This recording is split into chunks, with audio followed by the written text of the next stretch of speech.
안녕하세요. 한반도 안보전략연구원 정성학 연구위원입니다. 인공위성 자료를 분석해서 지구촌 구석구석 살펴보는 글로벌 TV 영상 정보 시간입니다.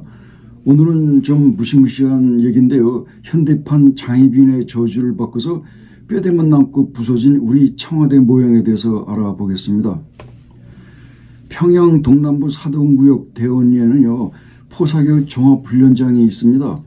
표적 8개가 우에서 좌로 1번부터 8번까지 3.4km 거리에 걸쳐서 낮은 등산 사면에 길게 펼쳐져 있습니다. 이곳에는 또한 청와대 모형을 본뜬 구조물이 흉물스럽게 부서진 채로 방치되어 있는데요. 잠시 후 이에 대해서 살펴보겠습니다. 이거는 앞 영상에서 보신 표적번호 5, 6번 지역을 확대한 건데요. 6번 표적 관역에는 점수가 매겨져 있습니다.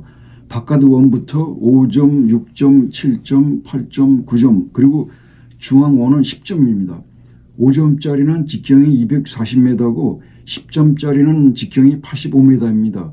검게 탄 산불 흔적은 표적에서 벗어난 유턴에 의한 것이고요. 0점짜리입니다. 저도 젊어서 군대에 있을 때 포병 관측장교 출신을 해서 좀 아는데요. 근데 표적에 점수 매겨 놓은 건 저도 처음 봅니다. 부대별로 포사격 경진대회 측정할 때 점수를 매겨서 어떤 상황이나 포상이 주어질지 흥미롭기도 하고 긴장되기도 했던 기억이 납니다. 이거는 청와대입니다. 왼쪽에 있는 게 서울에 있는 실물이고요.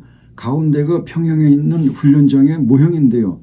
오른쪽 영상에서 보면요, 다 부숴놔서 뼈대만 남고 폭삭 주저앉아 버렸습니다. 이런 모습으로 지금까지 흉물스럽게 방치되어 있는 겁니다. 가운데 모형물을 보면요, 왼쪽 실물하고 완전 똑같습니다. 중앙 본관 건물하고 양쪽 날개 건물, 그리고 현관 앞에 조경수목과 잔디밭까지 실물과 형태를 똑같이 그대로 본떴습니다. 모형의 크기는 실물의 약 3분의 1 정도 되고요. 언론 보도에 의하면요, 2016년 12월경에 여기서 북한이 청와대 타격 훈련을 했다는데요. 그때 김정은이가 참관을 해서 쭉 지켜봤답니다. 우리 청와대가 그렇게 미운가요? 이해하기 어렵습니다. 우리는요, 어떻게든 북한을 도와주려고 하는데 말이죠.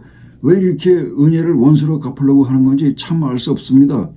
도대체가 북한 김정은 정권은 우리 대한민국하고 뭘 어쩌자는 건지 모르겠습니다.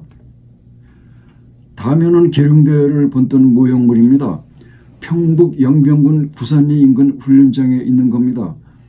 우리 충남 논산에 있는 우리 계룡대는요, 육해공군 3군 통합군사기지가 있는 곳입니다. 팔각형 모양과 가운데 구조물 형태가 실물과 그대로 판박이입니다. 크기는 실물의 약 4분의 1 정도 되고요. 위치는 영변 핵시설 단지로부터 북서방향 약 9km에서 10km 거리에 있습니다. 우리 계룡대를 침투 및 폭파하고 요인을 암살하고자 호시탐탐 기회를 노리고 끝없이 훈련한 것 같습니다. 무섭다는 생각이 듭니다. 우리 대한민국 말이죠. 정신 똑바로 차려야 되겠습니다. 이거 장난이 아니에요. 여기는 판문점 모양입니다. 황남 개풍군 고령리 지역입니다. 개성공업단지 북서쪽 14km 거리에 있습니다.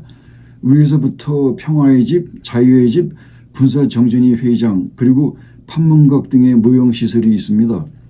판문점 모형은 왜 만들어 놓고 군사훈련을 한다는 건지 좀 의아스럽습니다. 유사시 선제 공격을 해서 요인을 납치하고 이 지역을 북한이 접수하겠다는 건지 잘 모르겠습니다. 이 외에도 인천국제공항 모형들도 있다고 하는데요. 그거는 어디 있는지 제가 위치를 못 찾았습니다. 누가 좀 아시는 분이 알려주시면 제가 감사의 마음으로 정중히 살해하겠습니다. 그리고 우리 국정원이나 우리 윤 대통령님 집무실이 있는 용산 국방부 청사 등도 북한이 어느 구석에 모형물을 만들어 놓지 않았을까 걱정이 됩니다. 이거 우리 모두 정신 차리고 대비 잘해야 되겠습니다. 이거는 서울흥 대빈묘인데요. 경기도 고양시 덕양구 용두 등에 있는 희빈장씨의 묘입니다. 왼쪽이 구글 어스 영상이고 오른쪽이 지상사진입니다.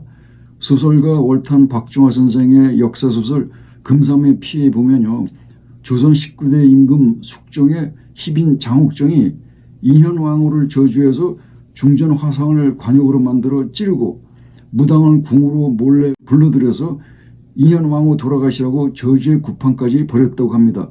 그러다가 상감께 이 모든 게 들통이 나서 궁에서 쫓겨나고 급기야 사약을 받고 금삼 즉 비단적삼에 피를 쏟으면서 비운의 삶을 마감하게 됩니다.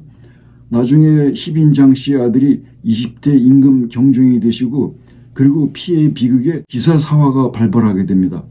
이러한 내용을 저도 어려서 TV 연습곡 드라마로 어른들과 함께 재밌게 보던 기억이 납니다. 북한 저주의 구판의 의미와 도발을 살펴보겠습니다. 북한이 대한민국 주요 시설을 본뜬 모형을 제작하는 의도는요, 우리 대한민국을 본받고 따라하자는 건 결코 아닐 겁니다. 천부당 만부당한 소리죠. 부서진 청와대는요, 섬뜩한 모습입니다. 청와대에 계셨던 분들이 북한 저주로 평소 잠자리가 뒤숭숭하거나 또는 가해에 눌리지 않았는지 걱정이 됩니다.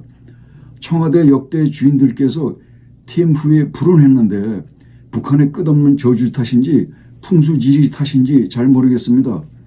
권력을 3대 세습으로 공짜로 물려받은 북한의 젊은 어머니가 부귀 영화와 천수까지 누리고 싶다면요, 이 저주 구판 따에 집어치우고 마음을 곱게 써야 합니다.